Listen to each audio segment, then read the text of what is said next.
ಕಳಸಾ ಪ್ರತಿಭಟನೆಯಲ್ಲಿ ಇವತ್ತು ಕಿಚ್ಚು ಹಚ್ಚಿಸಿದ್ದು ಹೀರೋಗಳ ಖತರ್ ಡೈಲಾಗ್ಗಳು. ನಟ ಶಿವರಾಜ್ ಕುಮಾರ್, ದರ್ಶನ್, ಯಶ್, ರವಿಚಂದ್ರನ್, ದುನಿಯಾ ವಿಜಯ್ ಅಂತ ಹೀರೋಗಳು ಹೋರಾಟಕ್ಕೆ ತಮ್ಮದೇ ಶೈಲಿಯಲ್ಲಿ ಬೆಂಬಲ ಸೂಚಿಸಿದ್ರು. ಆ ಕಳಸಾ ಕಿಚ್ಚುನ ಮಾತುಗಳನ್ನ ನೀವು ಕೇಳಿ. ಈ ಹೋರಾಟ ಬರೀ ಇಷ್ಟೇ ಇಲ್ಲ, ಇದು ಸ್ಟಾರ್ಟಿಂಗ್ ಅಷ್ಟೇ. ನಾವು ಬಂದು ಸ್ಟಾರ್ಟಿಂಗ್ ನಾಂದಿ ಹಾಕಿದೀವಿ ಅಷ್ಟೇ. ಇದಾದ್ಮೇಲೆ ನೀವು ಯಾವ ರೀತಿ ಹೇಳ್ತಿರೋ ಖಂಡಿತ ಆ ರೀತಿ ನಾವು ಬಂದು ನರಗಕ್ಕೆ ಸಿದ್ಧವಾಗಿದ್ದೀವಿ. ಸಂಪೂರ್ಣ ಬೆಂಬಲ. ನವಗುಂದ, ನರಗುಂದ, ಬೆಳಗಾಂ, ಎಲ್ಲ ಜಾಗಕ್ಕೂ ಹೋಗೋಣ, ನೋ ಪ್ರಾಬ್ಲಮ್. ಫಿಕ್ಸ್ ಮಾಡಿ, ಒಂದು ಡೇಟ್ ಫಿಕ್ಸ್ ಮಾಡಿ, ಅಲ್ಲಿ ನಾವು ಬರ್ತೀವಿ. ಮೊಹಮ್ಮದ್ ಗಜ್ನಿ ಬಂದ್ 17 ಸತಿ ನಮ್ಮನ್ನ ದರೋಡೆ ಮಾಡ್ಕೊಂಡು ನೀವು ಆ ದೇಶಗಳೆಲ್ಲ ಚೆನ್ನಾಗಿದೆ ಅಂತೀರಾ? ಬ್ರಿಟಿಷು, ಡಚ್ಚು, ಫ್ರೆಂಚು ಎಲ್ಲ ನಮ್ಮನ್ನ ದೋಚ್ಕೊಂಡೋದ್ರು. ಇವತ್ತು ದೇಶದಲ್ಲಿ ಒಬ್ಬೊಬ್ಬ 3 ಕೆಲಸ ಮಾಡ್ತಾನೆ ಬದುಕಬೇಕು ಅಂದ್ರೆ. ನಮ್ಮಲ್ಲಿ 5 ಜನಕ್ಕೆ ಒಬ್ಬನೇ ಕೆಲಸ ಮಾಡಿ 4 ಜನ ತಿಂತಾ ಇದ್ದಾರೆ. ಯಾವ್ದು ಶ್ರೀಮಂತ ರಾಷ್ಟ್ರ? ಸೊ ಇದ್ರ ಅರ್ಥ ಏನು ಅಂದ್ರೆ, ಭಾರತ ಇಡೀ ಪ್ರಪಂಚಕ್ಕೆ ಕೊಡೋದನ್ನ ಕಲ್ಸಿದೆ. ತಗೊಂಡೋಗ್ರೆ ಪರವಾಗಿಲ್ಲ, ನಾವ್ ಯಾವತ್ತು ಮೇಲಿಡ್ತೀವಿ ಅಂತ. ಇವತ್ತು ನಮ್ಮ ಪರಿಸ್ಥಿತಿ ಹೆಂಗಿದೆ ಅಂದ್ರೆ, ನಾವೇ ಕಿತ್ತಾಡ್ತಾ ಇದೀವಿ, ಕೊಡಲ್ಲ ಕೊಡಲ್ಲ ಕೊಡಲ್ಲ ಅಂತ. ಉತ್ತರ ಕರ್ನಾಟಕದ ಕಡೆ ಎಲ್ಲರೂ ಪ್ರೀತಿಯಿಂದ ರೊಟ್ಟಿ ಮಾಡ್ತೀವಿ. ಅದ್ರಲ್ಲಿ 2 ತರ ರೊಟ್ಟಿ ಬರುತ್ತೆ.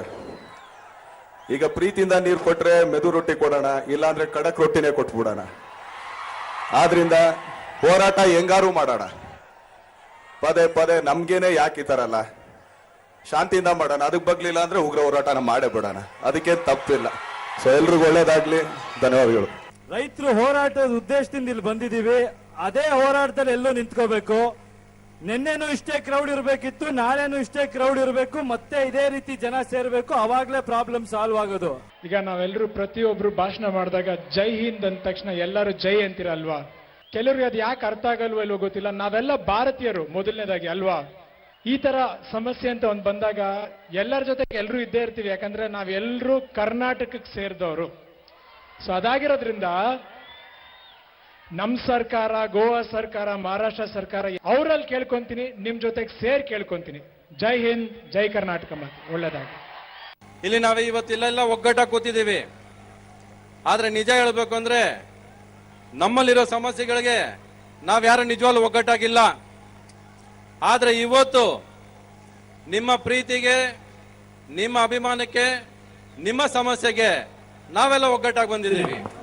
ಇವತ್ತು ಎಂತ ಪರಿಸ್ಥಿತಿ ಬಂದಿದೆ ಅಂದ್ರೆ, ಕುಡಿಯಕ್ಕೆ ನೀರು ಬೇಕು ಅಂತ ಕೇಳೋ ಪರಿಸ್ಥಿತಿ ನಮಗೆ ಬಂದಿದೆ.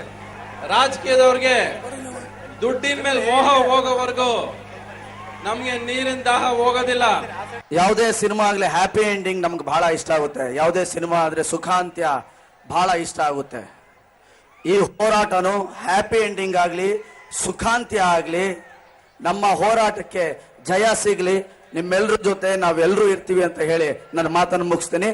ಇಡೀ ನಮ್ಮ ಇಲ್ಲೇನು ಯುವಕರಿದ್ದೀರಾ, ಮೊದಲು ಸ್ವಲ್ಪ ದಿವಸ ಗೋವಾಗೆ ಹೋಗೋದನ್ನ ನಿಲ್ಲಿಸಿ, ಕರ್ನಾಟಕದಿಂದ ಹೋಗ್ತಿರೋ ಗೋವಾ ಗಾಡಿಗಳನ್ನ ಸ್ವಲ್ಪ ನಿಲ್ಲಿಸ್ತಾ ಅಲ್ಲಿನ ಪ್ರವಾಸೋದ್ಯಮಕ್ಕೆ ತೊಂದರೆ ಬಂದು ಗೊತ್ತಾಗ್ಲಿ ಅವ್ರಿಗೂ. ನಿಮ್ಮೆಲ್ಲರ ಹೋರಾಟಕ್ಕೆ ನಾವು ಸದಾ ಹಿಂದೆ ಇರ್ತೀವಿ. Thank you.